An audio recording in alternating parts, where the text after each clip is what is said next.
여러분, 예수의 생명이 여러분 심령과 영혼 가운데 풍성하게 임하기를 먼저 축원하고 축복합니다. 저희 한국은 1950년대, 60년대, 70년대까지는 매우 못 살던 나라였어요. 그래서 어른들의 이야기를 들어보면 방 하나에 5명, 6명, 7명이 같이 주무셨다고 그래요. 이제 또 그것도 모자라서 이제 방이 4개가 있으면 다 새를 줘서 그 새를 살게끔 했는데, 그 집에 방이 4개밖에 없는데 그 마당에 모여 사는 사람이 나오면 20명이 넘는 거예요. 예전에 그렇게 어렵고 힘들게 살았다라는 얘기를 제가 저만 그런 얘기를 들은지 잘 모르겠지만 그 얘기를 하시는 걸 들었어요. 그리고 양말이 구멍이 나면 몇 번을 꼬매서 다시 신고 또 신고, 운동화가 없어서 고무신을 신었다라고 얘기하시는 분도 계시고. 제가 초등학교 때 들으면서 자랐던 노래가 있어요. 이런 노래였는데 뭐냐면 잘 살아보세 잘 살아보세. 근데 그 다음 노래가 어린 저한테 충격이었어요. 뭐냐면 우리도 한번 잘 살아보세요. 얼마나 못 살았으면 우리도 한번 잘 살아보자 라고 노래를 했을까. 어린 제 마음에도 그 한 번이라는 말이 굉장히 충격이었고, 지금도 그래요. 사실은 국가적으로 가난을 이기자고 계몽하고 가르친 것은 매우 개인적으로 높게 평가합니다. 그런데 이런 시대적 아픔을 해결하고자 하는 노력이 교회 안으로 들어오게 됐어요. 잘 살아보세라는 이 가치가 교회의 신앙과 신학과 결부가 됩니다. 그래서 하나님을 믿으면 잘 살게 된다, 이 땅의 축복과 믿음의 열매를 동일시하는 신앙적인 질적 저하와 타락이 일어났어요. 좋은 집을 사고 좋은 차를 사고 좋은 직업과 월급을 받는 기독교인들을 볼 때 믿음이 좋아서 축복을 받은 것처럼 이렇게 생각할 때가 있었다라는 거죠. 이것은 가난의 고통을 뛰어넘고자 했던 사회의 운동이 교회에서 기복신앙으로 그 모양을 탈바꿈해서 나타나는 거예요. 이 시대적인 아픔이에요. 물론 이제 과거 어른들이 교회를 위해서 헌신하고 수고했던 이 열정과 헌신은요, 지금 교회 성도들이 못 쫓아가요. 이건 지금도 배워야 되고 지금도 저희가 수용을 해야 돼요. 또 과거의 어른들 가운데도 이 기복신앙이 사로잡히지 않고 하나님이 원하시는 모습대로 살아가시는 모습도 많아요. 그럼에도 불구하고 저희 한국교회는 50년 동안 어떤 일이 벌어졌었냐면, 이 땅의 축복을 받으면 마치 우리가 믿음이 좋아서 믿음의 축복을 받은 것처럼 생각하는 이 기복주의가 한국교회에 50여 년간 만연해 있었다는 것. 이것은 뭐냐면 시대적인 아픔에서 온 거예요. 시대적인 어려움을 이기고자 하는 그 사회적인 그 백그라운드를 갖고서 교회 안에서도 그런 신학과 신앙이 태동이 됐다라는 거죠. 그런데 성경은 믿음 좋은 사람도 병에 걸릴 수 있고, 믿음 좋은 사람도 가정에 어려움이 있을 수 있고, 하나님이 기뻐하신 사람도 고난을 받을 수 있다는 사실을 여러 번에 걸쳐서 얘기를 해요. 그리고 실제로 하나님이 또 믿음의 삶을 사는 사람들에게 덤으로 이 땅의 것을 우리 필요한 것들이 있잖아요. 집, 차, 직업, 샐러리 이런 여러 가지들을 축복으로 주신 게 있어요. 근데 중요한 사실은 뭐냐면, 하나님께서 이 땅의 것들은요 덤으로 주시는 거예요. 축복의 핵심이 아니에요. 항상 이 땅의 것은 덤이에요. 하나님이 주시는 덤이에요. 그래서 어떤 믿음의 좋은 사람들은 고난을 받기도 하고, 어떤 믿음의 사람들은 이 땅의 것을 축복을 받기 때문에 눈에 보이는 어떤 것으로 그 사람의 믿음을 평가하고 판단하는 것은 성경을 모른다라는 거죠. 성경을 제대로 이해하지 못했기 때문에 발생한 일들이에요. 여러분 믿으세요? 그래서 믿음이 좋은 사람도 어려운 일 당할 수 있고 또 축복을 받을 수 있고, 또 믿음대로 살지 못한 사람도요 이 땅에서 축복을 받을 수 있어요. 그러니까 눈에 보이는 것으로 우리의 신앙을 측정하지 말자라는 거죠. 근데 오늘 1절 말씀에는 아주 중요한 선언 한 가지가 있어요. 그것은 뭐냐면, 하나님이 노아와 그 아들들에게 복을 주시며라고 선포하고 있다는 거예요. 하나님이 인간에게 복을 주시는 존재라고 얘기하고 있어요. 인간은 하나님께 복을 구해야 하며 하나님은 인간에게 복을 주는 존재라는 거예요. 분명 기복주의, 하나님이 주시는 그것이 목적이 되어서 나아가는 기복주의는 문제가 있는데, 오늘 1절 말씀에는 무엇을 선언하고 있냐면 나는 복을 주는 존재다. 인간은 하나님에게 복을 구하는 존재고 하나님은 인간에게 복을 주는 존재라고 얘기하고 있어요. 그럼 여기에서 한 가지 퀘스천을 우리가 던져야 돼요. 그렇다면 기복주의와 하나님께 복을 구하는 것과는 어떤 차이가 있을까?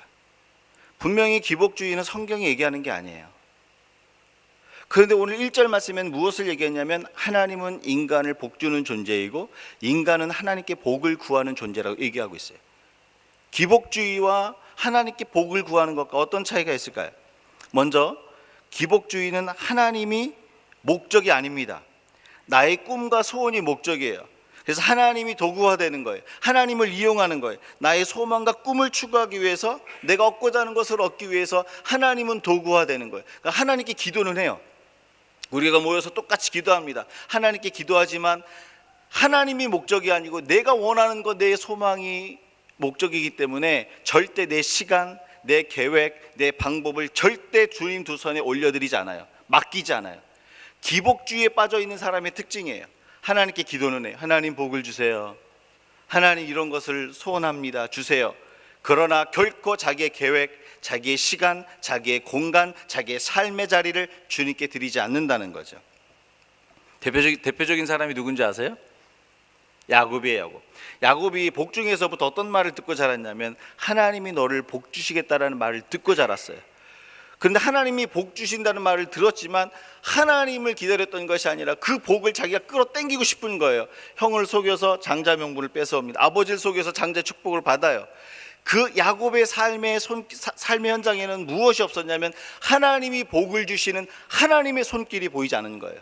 하나님의 손길은 보이지 아니하고 하나님이 약속한 그 축복을 끌어다 쓰려고 하는 야곱의 손길만 보여요. 이게 기복주의를 추구하는 사람의 나타나는 특징이에요. 하나님의 손길은 보이지 아니하고 사람의 손길만 보이는.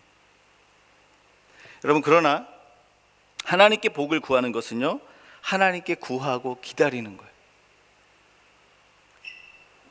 하나님께서 허락하실 때까지 하나님의 일하심을 내 소원을 아뢰고요. 세상 사람들 입장에서 보면 너무나 쉽게 선택할 수 있고 너무나 쉽게 결정할 수 있는데, 하나님의 말씀과 하나님의 뜻과 하나님의 계획 때문에 나는 세상 사람들은 쉽게 결정하고 선택할 수 있는데 나는 쉽게 결정하고 선택할 수가 없는 거예요. 왜요? 하나님을 기다려야 되니까. 하나님이 이것을 확실히 보여주셨는지 아니하신지, 이것을 확실히 기뻐한지 아니한지를 기다려야 하기 때문에 이 하나님을 추구하는, 하나님을 나의 복으로 삼는 자들은요, 내가 함부로 선택할 수가 없는 거예요. 하나님의 말씀 때문에 하나님의 사인과 허락을 기다리는 삶, 하나님이 일하시는 그 능하신 손을 기다리는 삶, 이것이 있는 사람들이 하나님께 복을 구하는 거예요. 그러니까 복을 얻기 위해서 하나님의 말씀과 손길과 무관하게 움직이는 사람은요, 기복주의를 구하는, 기도할지라도 내 삶의 현장에 하나님이 움직이시는 손길이 보이지 않아요. 내가 어떤 일일 때 하나님을 기다리지 않냐고, 내가 먼저 주도권을 갖고 내가 내 손을 먼저 뻗치고 내 스텝을 먼저 행하는 자, 이 사람은 기복주의에 빠져 있을 가능성이 많아요. 그런데 하나님을 기다리는 자, 하나님의 능하신 손이 나타나서 일하실 때까지 기다리는 자, 그 사람은 하나님께 복을 구하는 자. 똑같은 곳을 추구한다 할지라도요, 완전히 다른 거예요. 그 고울 라인을 딱 넘어서잖아요. 그러면 그 열매와 그 내용이 완전히 달라져요. 왜요? 하나님이 능하신 손을 기다리지 않고 기복을 추구하는 자는요, 결국 세상 방법을 쫓아가요. 근데 하나님을 기다리는 자는요, 하나님이 원하시는 방법대로 열매를 취하기 때문에 내용이 달라지는 거예요. 따라서 하나님께 복을 구하는 자와 기복주의자들의 차이는 소원을 아뢰고 하나님이 일하시는 시간과 공간과 그 손길을 보느냐 보지 않느냐, 이 차이라는 거예요. 하나님 저와 여러분 가운데 물어보세요. 사랑하는 여러분, 하나님께 내 소원을 아뢰고 기도는 해요. 하나님은 들어주세요. 거기까지는 하나님이 다 기뻐하세요. 근데 하나님을 기다리지 아니하고 자기 일에 있어서 자기의 손이 너무 빨라. 하나님보다 더 빨라. 하나님보다 내 발이 더 빨라. 하나님보다 내 스텝이 더 빨라. 이것은 어디에 근거한 신앙이냐면 기복주의에 근거한 신앙이라는 거예요. 왜요? 하나님의 능하신 손길을 기다리지 않아요. 왜요? 하나님이 목적이 아니니까. 그런 거예요. 내 꿈이 목적이니까. 근데 하나님을 복으로 삼는 인생은요, 똑같이 기도하고 똑같이 하나님 앞에 나아갈 때에 하나님을 기다려요. 그의 능하신 손이 나타날 때까지 기다려요. 하나님 질문하세요. 어떤 소원을 아뢰고 나서 하나님보다 내 손이 더 빠르십니까? 아니면 하나님의 손길이 나타날 때까지 기다리십니까? 저와 여러분은 어디에 속해 있으세요? 창세기 22장에 보면 복을 기다리는, 하나님께 복을 구하는 자의 전형적인 아주 이그젬플이 나와 있는데, 아브라함에게 하나님 명령하십니다. 독자 이삭을 하나님께 바쳐라. 그래요. 그래서 하나님의 말씀을 듣고 얼마나 괴로웠겠어요. 그 자기 아들을 잡아야 되니까 그 말씀에 순종하는 삶을 살기 위해서 올라가는데, 모리아 산에 올라가는데 아들이 묻습니다. 아빠, 제사할 불도 있고 제사할 나무도 있는 제사할 어린 양은 어디 있습니까? 그때 아브라함 이야기를 잘 들었어요. 아브라함이 아들에게 뭐라 그래요? 제사할 양은 하나님이 친히 준비하시리라. 이건 아브라함의 소원이었어요. 하나님의 말씀을 순종하며 나아갈 때 하나님께서 내 소원을 이루어주고자 하는 아브라함의 소원이었어요. 아브라함도 자기가 기르는 다른 가축을 가지고 하나님 앞에 드리고 싶지 않았을까요? 아들을 살리고 싶은 마음이 있었을 거 아니에요. 아니, 심지어는 제가 말씀을 묵상하다 보니까 어떤 마음이 있냐면, 그냥 돌아다니는 들짐승 중에 하나를 잡아서라도 제사를 드렸으면 하고 싶은 마음이 아브라함이었을 거예요. 근데 아브라함이요, 끝까지 올라가요. 그 소원을 가지고 중간에 어떤 것을 가지고서 제물을 바치는 것이 아니라 끝까지 올라가서 아들을 결박하고 아들을 칼로 참는 그 순간까지, 여러분, 내 생명을 사실은 자르는 순간이에요. 그 하나님이 그만하라고 하는 그 순간까지요, 하나님의 손길을 기다린 거예요. 아브라함이 이삭을 잡으려 하는 순간 하나님이 뭐라 그러셨어요? 아브라함아, 네 손을 독자 아들 이삭에게 대지 마라. 네가 이제야 하나님을 경외하는 줄 아노라. 그러면서 뭐라 그랬어요? 그 옆에 보니까 수풀에 순양이 뿔이 걸려서 있는 거예요. 하나님이 아브라함의 소원을 성취할 때까지 그 손을 거두지 아니하시고 일하셨어요. 그것을 아브라함이 기다린, 이게 하나님을 복으로 삼는 자의 모습이에요. 아브라함이, 하나님, 저의 소원은 다른 양을 잡아서 바치는, 하나님께서 우리를 대신해서 양을 준비하시리라. 이게 아브라함의 소원이었는데, 이것을 이루기 위해서 내가 뭔가를 액션을 취할 수도 있었어요. 근데 그게 기복주의인 거예요. 하나님께 기도했는데 하나님의 손길은 없어. 하나님은 안 기다려. 이게 기복주의라는 거죠. 근데 하나님을 복을 삼는 사람은요, 하나님이 어린 양을 준비하시리라 똑같이 기도했는데 그 능하신 손이 나타날 때까지 기다리는. 여러분, 하나님을 기다리면요, 하나님이 나타나세요. 믿으세요?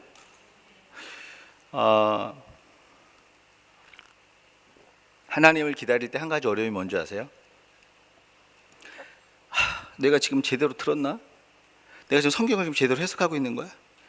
이게 지금 내가 미친 짓 하고 있는 거 아니야?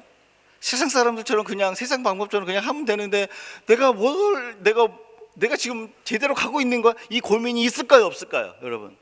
하나님을 기다릴 때 말씀을 전하는 저도요, 하루에도 10번도 더 그런 마음이 있어요. 죄송해요, 목사가 믿음이 많지 않아서 그런 마음이 하루에도 막 올라갔다 내려갔다 하는 거예요. 그런데 기복주의가 아니라 하나님께 복을 구하는 자는 그 주의 능하신 손길이 나타날 때까지 내 시간과 공간을 내어 드리는 거예요. 이게 하나님께 복을 구하는 거예요. 내가 먼저 액션을 취하는 순간 하나님은 목적이 아니에요. 수단이에요. 여러분, 제가 수개월 동안 지금 이상한 짓을 했던 거 아시죠? 어린이 사역자를 구하는데 제가 광고를 안 냈어요. 여러분, 사역자를 뽑으려면 광고를 내야 돼요, 안 내야 돼요? 근데 지금 이게 작년에 9월 달에 한번 내고 저희가 이제 스탑이 돼서 내질 않았어요. 저희의 소원은 뭐였냐면 이제 2세이기 때문에 우리 2세대, 1.5세들을 가르치기 위해서 바이링구얼이 되는 1.5세 중심으로 좀 뽑아야겠다. 여러 가지 이제 조건들을 기도하고 광고 내지 않고 기다렸어요.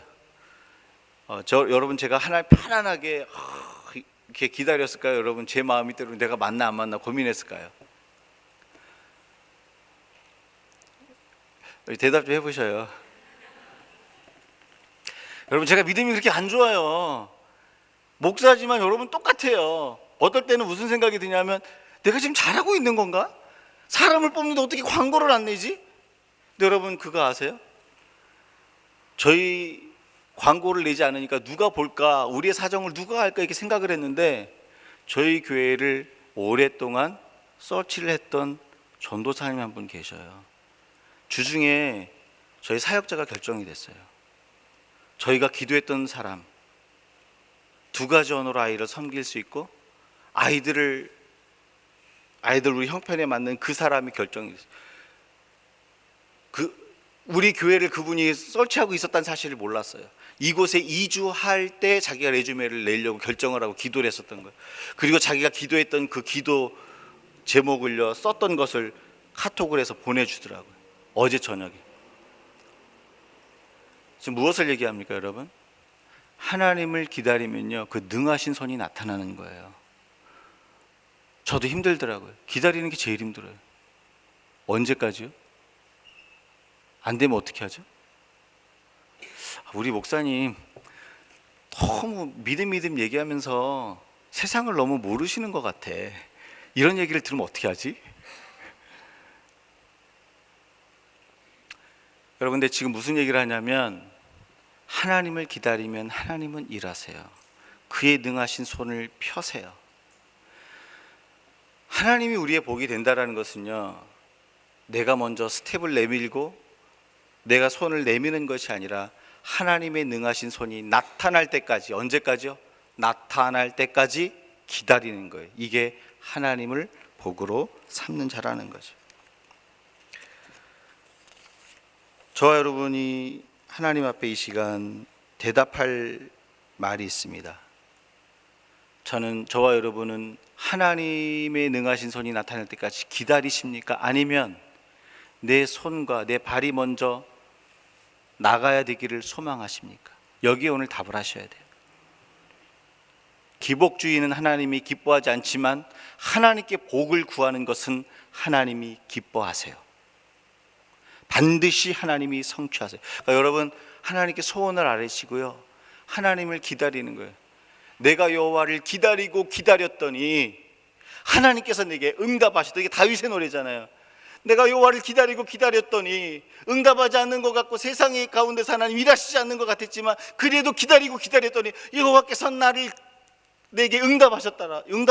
이게 다윗의 노래 아닙니까? 성도는 이런 삶을 사는 거예요. 저와 여러분이 여호와의 능하신 손길을 기다릴 수 있길 주 예수 이름으로 축원합니다. 그렇다면 하나님께서 인간에게 복을 주실 때 구체적으로 어떤 복을 주십니까? 어떤 복을? 2절입니다. 2절 말씀 같이 읽습니다.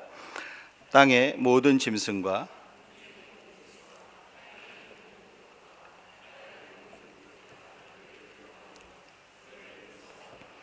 이것들은 너희 손에 붙였음이니라.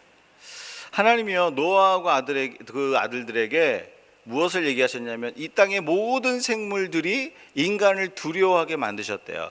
근데 두려워했다라는 이 표현을 보면 히브리 말 어디에서 유래한 거냐면 경외하다라는 말에서부터 유래된 게 두려워하는 거예요. 그러니까 이 말을 다시 설명을 하면 뭐냐면 이 땅의 모든 동물들이 인간을 경외하고 두려워하고 무서워하는 거예요. 뭐예요? 이 어떤 한 존재를 경외하고 두려워하고 무서워해요. 그러면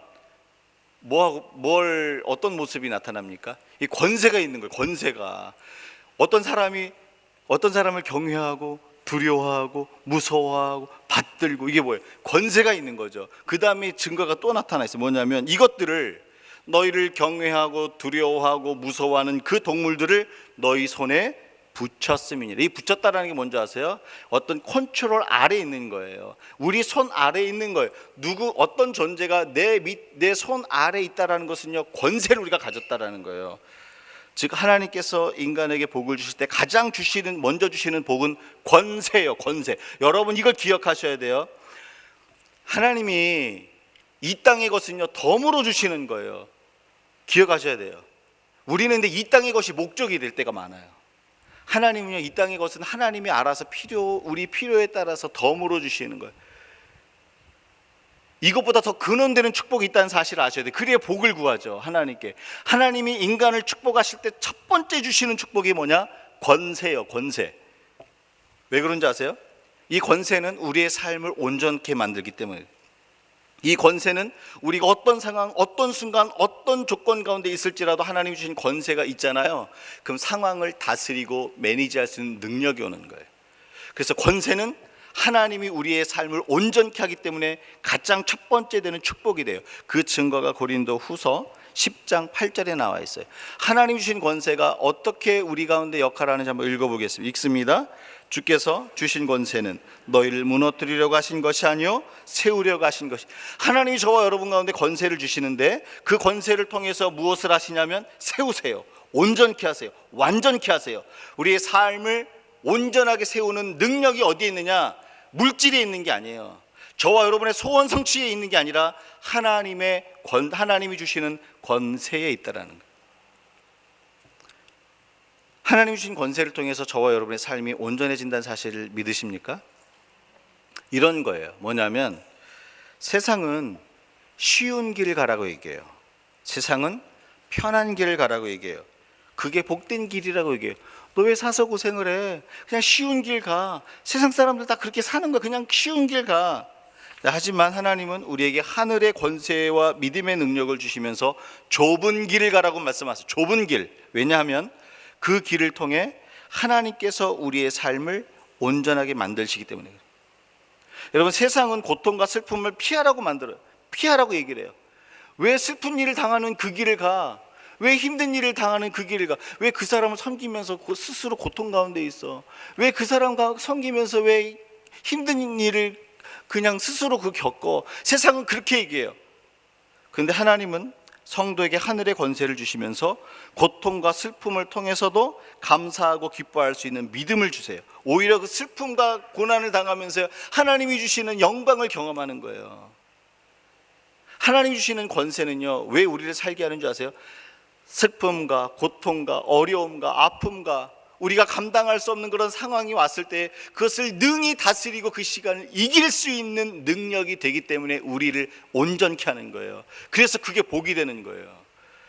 여러분 제가 질문 한번 드려볼게요. 여러분 통장 안에 그 어카운트에 있는 그 돈이 여러분에게 근심이 왔을 때 그 근심을 덜어줍니까?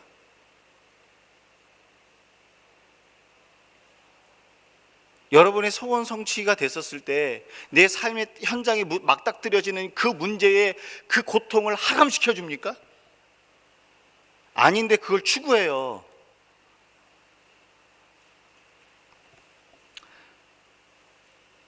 그런데요, 하나님이 주신 권세는요, 우리 가운데 고통이 오고 어려움이 오고 슬픔이 오는데 그것을 능히 이기며 나가게 만들어요. 소망을 줘요. 기쁨을 줘요.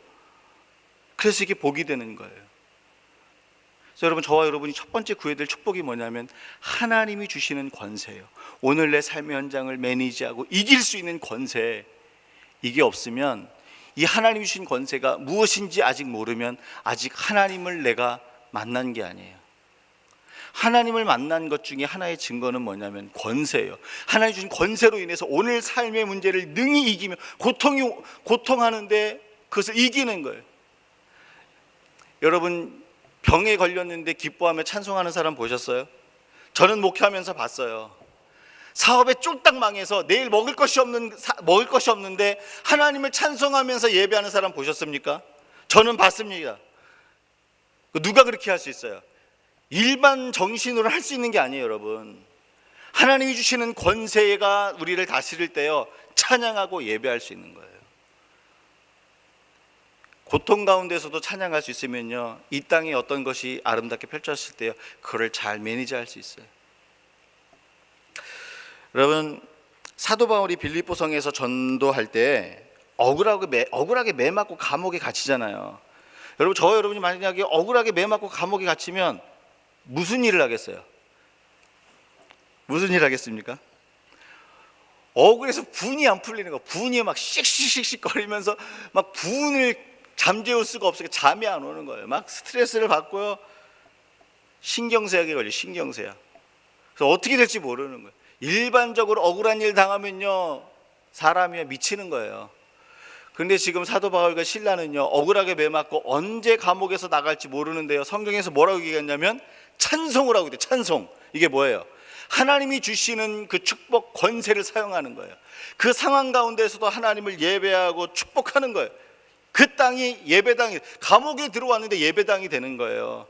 상황이 문제가 아니에요, 여러분. 물론 힘들 수 있어요. 갇혔어요. 근데 하나님 주신 권세를 사용하니까 그 감옥이 예배당이 되고 기도하는 장소가 되고 축복하는 장소가 됐다라는 거죠. 무엇을 얘기합니까? 하나님이 주시는 그 권세의 축복이 있으면요, 오늘의 삶을 세우는 능력이 나타나는 거예요. 물질에 있지 않아요. 내 소원 성취의 삶을 세우는 능력이 있지 않아요. 근데 더 중요한 능력이 그 다음에 나타나요. 찬송하고 예배했더니 어떤 일이 벌어집니까? 착구가 풀어졌죠. 바울과 실라의 쇠사슬이 풀어졌어요. 땅이 흔들려요. 감옥이 문이 열렸어요. 그럼 저와 여러분이 그 다음에 뭐 하고 싶으세요? 제가 바울이었으면 도망가라고 하네? 그리고 도망갔을 것 같아요. 야, 나는 나 자유 얻었네, 너 자유 얻었네, 우리 모두 얻었네. 그리고 나갔을 거예요. 근데 바울과 실라가 쇠사슬이 풀리고 감옥 문이 열렸는데 안 나가요. 왜 안 나갔을까요? 하나님께서 정상적인 절차를 통해서 풀어줄 때까지 기다린 거예요. 여러분, 이것은요, 하나님 주신 권세로 그 상황을 다스리지 않으면 그 마음 못 먹는 거예요. 말씀을 묵상하다 보니까 그렇더라고요. 하나님이 주신 권세로 지금 상황과 순간을 다스리지 않으면 도망갈 수밖에 없는데 도망가고 있지 않다라는 것은 지금 상황을 컨트롤하고 있구나. 여러분, 이게 복이에요. 지금 혹시 어떤 일이 벌어졌는데 내가 그 상황 아래에 놓여서 어찌할 바를 몰라요? 그러면 권세가 필요한 거예요. 어렵고 힘든데 그 상황을 능히 다스리며 그 시간을 지나가고 있습니까? 그럼 복을 누리고 있는 거. 무슨 복이요? 하나님이 주신 권세의 축복을 누리고 있는 거예요. 제가 질문을 합니다. 사랑하는 여러분, 하나님이 주신 권세의 축복을 지금 누리고 있습니까? 그 권세의 축복을 누리셔야 돼요. 이 땅의 것은요, 덤이에요. 덤을 목적으로 삼으시면 안 돼요. 꼭 부수적인 거에 목숨을 거는 사람이 있어요. 그렇죠?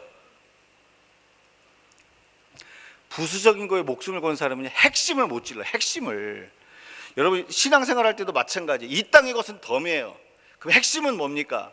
하나님의 권세예요. 모든 상황과 모든 순간과 모든 것을 통치하고 다스릴 수 있는 그 권세, 이게 핵심이에요. 그게 되면 그 다음 것은 덤으로 따라오고, 이것을 경험할 수 있길 주 예수 이름으로 축원합니다. 마지막이에요. 요새 제가 말씀을 좀 짧게 하죠. 근데 언제 끝날지 몰라요. 근데 짧아요. 마지막으로 하나님께서 인간에게 복을 주실 때 주시는 축복이 뭘까? 11절과 13절 말씀입니다. 같이 읽습니다. 내가 너희와 언약을 세우리니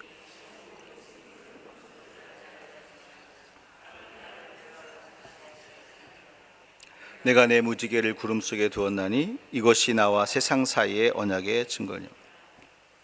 하나님께서 노아 홍수 후에 노아와 그 가족들에게 복을 주시면서 그 다음에 하신 게 뭐냐면 약속을 주셨어요. 언약. 오늘 성경에는 언약, 다른 쉬운 표현으로 약속을 주셨어요.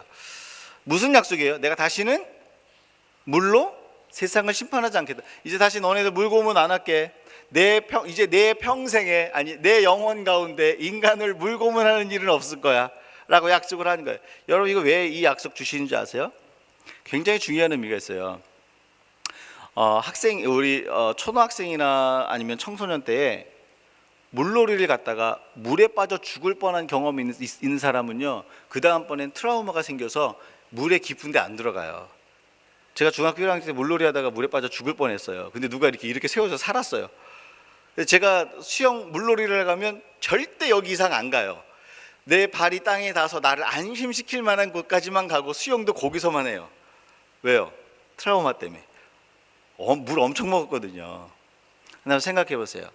노아와 그 가족이 그 홍수에서 구원을 받았지만 자기의 가족들, 친족들, 그리고 온 땅과 생물들이 다 홍수 아래서 다 집어삼켜지고 그 재난이었을 거 아니에요. 그 재난을 볼 때 트라우마가 생겼을까요, 안 생겼을까요? 저는 생겼다고 생각해요. 나왔는데 그 홍수가 자기에는 구원은 받았지만 나에게는 트라우마예요. 그러니까 노아 홍수 이후에는요, 앞으로는 비가 올 거고 태풍이 오고 뭐 여러 가지 일들이 있을 거 아니에요. 그러면 비가 많이 쏟아질 때마다 이 노아와 그 가족들은 어떤 생각이 들까요? 또 우리가 죽는 거 아니야? 고난 가운데 또 두려움이 생긴다라는 거죠. 하나님이 약속하는 거예요. 앞으로 비가 올지라도 걱정하지 마. 그러면서 무슨 약속을 주셨어요? 구름 사이에 빨주노초 파남보 무지개를 주셨어요. 여러분, 이거 동성애를 하자라고 하나님 주신 거 아니에요? 빨주노초 파남보는 내가 너희를 물로 심판하지 않겠다고 하신 약속, 이 물로 심판하지 않겠다는 약속이 어떤 의미가 있는지 한번 들어보세요. 무지개를 주는 이유는요, 다른 의미가 있는 거예요. 무지개 약속을 주신 이유는, 무지개 약속을 주시면서 뭐라 그러냐면, 내가 다시는 너희가 그 과거에 경험했던 그 고난과 아픔으로 인해서 거기에 사로잡혀서 살지 않도록 내가 너희를 지켜줄게. 과거의 고통과 아픔으로부터 너희를 지키고 회복시키고 그 과거의 고통을 잊어버릴 만큼, 기억나지 않을 만큼 하나님의 기쁨을 충만히 부어주시겠다는 약속이 무지개 언약 가운데 있는 거예요. 여러분, 하나님이 인간에게 복을 주실 때는 과거를 만져주시는 복을 주세요. 저와 여러분을 그냥 부르지 않으세요. 슬픔을 바꾸어 기쁨이 되게 하십니다. 과거의 고난을 잊어버릴 만큼 기쁨으로 충만히 채워주세요. 따라서 하나님께서 복을 주실 때는요, 과거의 아픔과 상처와 슬픔에 매이지 않는 힘과 능력을 주세요. 예수 만난 사람은 내가 예전에 지었던 죄에도 매이지 않지만, 특별히 또 한 가지 증거가 있어야 돼요. 죄로부터도 자유해야 되지만, 내가 예전에 부모로부터, 배우자로부터 인생의 고난을 통해서 당했던 고난으로 인해서 내 안에 남겨진 그 쓴뿌리와 그 트라우마에 사로잡혀 있잖아요. 하나님을 만난 사람은 이 특징이 있어요. 목사님, 전 아직 안 그런데요. 그러면 하나님을 만날 날을 찾으셔야 돼요. 하나님이 임재하시면 반드시 과거의 그 아픔과 슬픔을 기억이 나지 않도록 그 기쁨을 채우신 하나님, 이게 약속이에요. 이게 무지개 언약이에요. 너희의 과거의 트라우마에 사로잡히지 않도록 내가 너희에게 기쁨을 부으리라. 이게 무지개 약속인데, 세상 사람들은, 제가 지난주에 말씀을 드렸죠. 히브리 수거에 누군가의 하체를 보았다라는 게 섹스하다라는 거잖아요. 함이 아버지의 그 하체를 보았다라고 해서 동성애를 한 그 죄가 범해졌는데, 그때 무지개 약속을 연결시켜서 이걸 지금 세상이 지금 사용하고 있는 거 아니에요. 여러분, 속으면 안 돼요. 내가 너희의 모든 과거의 아픔과 슬픔과 상처로부터 벗어나게 하겠다는 약속이에요. 하나님께 복을 받는 자에게 주시는 두 번째 축복이 이거예요. 혹시 이 자리에, 하나님, 제 인생은 너무나 괴로웠고 이 고통 때문에 제가 다른 사람들과의 관계와 여러 가지가 하기가 어렵습니다. 그게 사실일지라도 하나님은 그 저와 여러분의 고통과 아픔을 그냥 두시지 않는다라는 거예요. 제가 주중에 이번 주, 저희 다음 주, 지난주, 요번 주 우리 큰빛교회에서 우리 선교를 와서 제가 이제 좀 자주 다운타운에 내려갈 일이 있어요. 저기 우리 홈리스 사역을 우리 큰빛교회 어린이팀에서 하고 있잖아요. 거기 수잔 목사님이 이런 간증을 하나 해주시더라고요. 그 홈리스 중에 한 사람이 그 캐네디언 교회에서 목회자였대요. 근데 갑자기 자기의 어린 자녀를 잃어버리게 됩니다. 잃어버리게 돼서 그 고통이 너무 심해서 그 고통을 잃어버리려고 마약을 하기 시작했대요.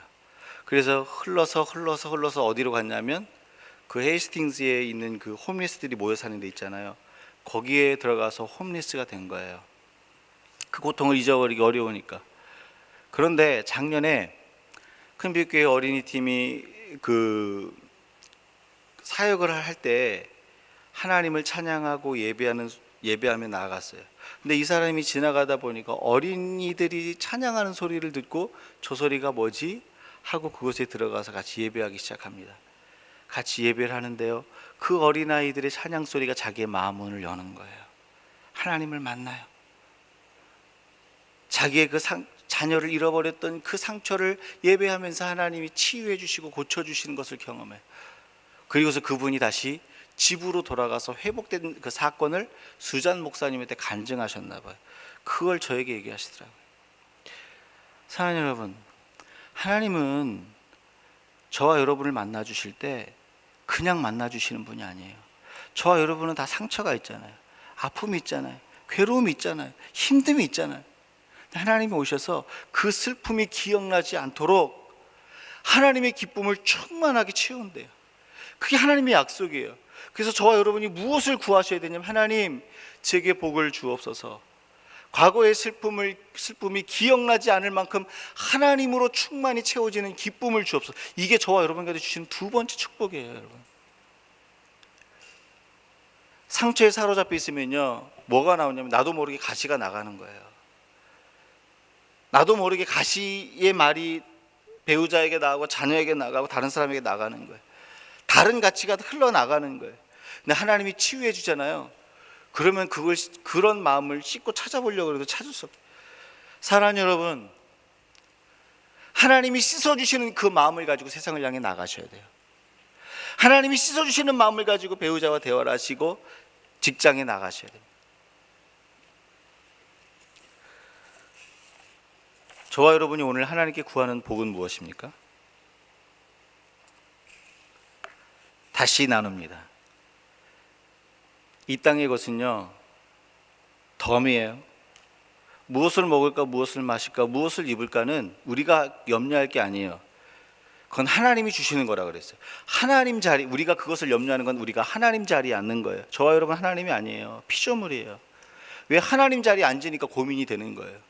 하나님 자리에 앉아있는 사람은 고민을 떨어뜨릴 수가 없어요. 근데 하나님 자리가 아니라 하나님 자리에 그 하나님을 올려드리고 나는 그 하나님을 바라보면요, 고민이 사라져요. 심플해져요. 단순해져요. 사람이 왜 복잡한 줄 아세요? 내가 왕이니까 그런 거예요. 왜요? 왕은 결정해야 될 게 많잖아요. 제가 증거를 대볼게요. 제가 큰빛교회에서 부목사 할 때하고 우리 교회는 거기보다 한참 작잖아요. 여기서 담임 목사 할 때하고 이게 머리를 쓰는 게 너무 많더라고요. 머리가 나쁜 사람이 머리 쓰려니 얼마나 힘들어요, 여러분. 왜요? 그런 위치에 있으니까 결정해야 될 게 많은 거예요. 우리 삶도 똑같습니다, 여러분. 하나님 자리에 내가 앉아 있으니까 머리가 복잡해지는 거예요. 안 심플한 거예요. 복잡해요. 근데 하나님이 내 삶의 왕이 되고 그분이 나의 책임자가 되잖아요. 그러면요, 세상 사람들이 보면 쟤는 걱정할 것도 많고 염려할 것도 많은데 기뻐요. 즐거워요. 왜요? 하나님 책임지시니까. 언제까지 하나님 자리에 저와 여러분이 앉아 있어야 되겠습니까? 말씀을 정리합니다. 성도는 하나님께 복을 구하는 존재예요. 그러나 기복주의는 아니라는 거죠. 하나님께 복을 구한다는 것은 그 능력의 손길을 기다리는 거예요. 그 능력의 손길이 나타날 때까지 잠잠히 기다리며 기도하는 거예요. 그리고 하나님이 주시는 복은 구체적으로 어떤 상황과 순간을 만난다 할지라도 그것을 능히 다스리고 통치하고 매니지할 수 있는 권세의 축복이 오는 거예요. 권세가 있으면 삽니다, 여러분. 하나님이 주시는 두 번째 축복이요, 우리의 과거의 슬픔과 아픔에 매이지 않도록 기쁨을 부으시는 거예요. 이 은혜와 은총이 저와 여러분 가운데 충만히 임할 수 있기를 주 예수 이름으로 축원합니다.